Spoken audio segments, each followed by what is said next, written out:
Hello, Broadway families. Tonight is our turn to read to you. I think you guys know us, but I'm Miss Donna, and this is Mr. Bill. And our story that we will be reading to you tonight is The Servant King.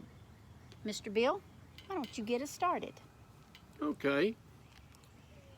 The Last Supper is in Mark 14 and John 13 and 14. It was Passover, a time when God's people remembered how God had rescued them from being slaves in Egypt. Every year they killed a lamb and ate it. The lamb died instead of us, they would say. But this Passover, God was getting ready for an even greater rescue. Jesus and his friends were having the Passover meal together in an upstairs room. But Jesus' friends were arguing. What about? They were arguing about stinky feet. Stinky feet? Yes, that's right, stinky feet. Now, the thing about feet back then was that people didn't wear shoes.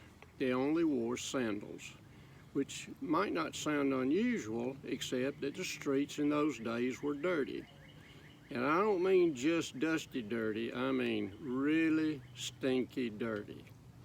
With all those cows and horses everywhere, you can imagine the stuff on the streets that ended up on their feet. So anyway, someone had to wash away the dirt. But it was a dreadful job. Who on earth would ever dream of volunteering to do it? Only the lowest servant. I'm not a servant, Peter said. Nor am I, said Matthew. Quietly, Jesus got up from the table, took off his robe, picked up a basin of water, knelt down, and started to wash his friend's feet. You can't, Peter said. He didn't understand about Jesus being the servant king. If you don't let me wash away the dirt, Peter, Jesus said, you can't be close to me.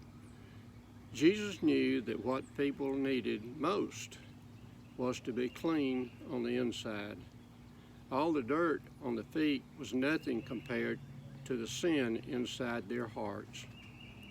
Then wash me, Lord, Peter said, tears filling his eyes, all of me. One by one, Jesus washed everyone's feet. I'm doing this because I love you, Jesus explained. Do this for each other. You can see they are washing, Jesus is washing their feet.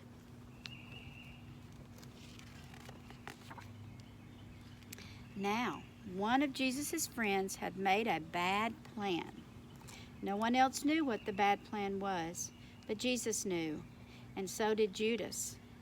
Judas was going to help the leaders capture Jesus for 30 pieces of silver. So Jesus said to Judas, go on, Judas. So Judas got up from the meal, left the room, and he walked out into the night.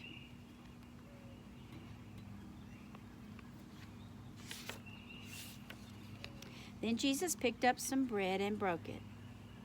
He gave it to his friends.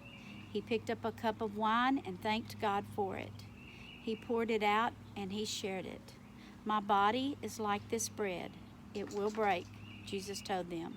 This cup of wine is like my blood. It will pour out. But this is how God will rescue the whole world. My life will break and God's broken world will mend. My heart will tear apart and your hearts will heal. Just as the Passover lamb died, so now I will die instead of you. My blood will wash away all of your sins, and you'll be clean on the inside in your hearts. So whenever you eat and drink, remember, I've rescued you, Jesus said.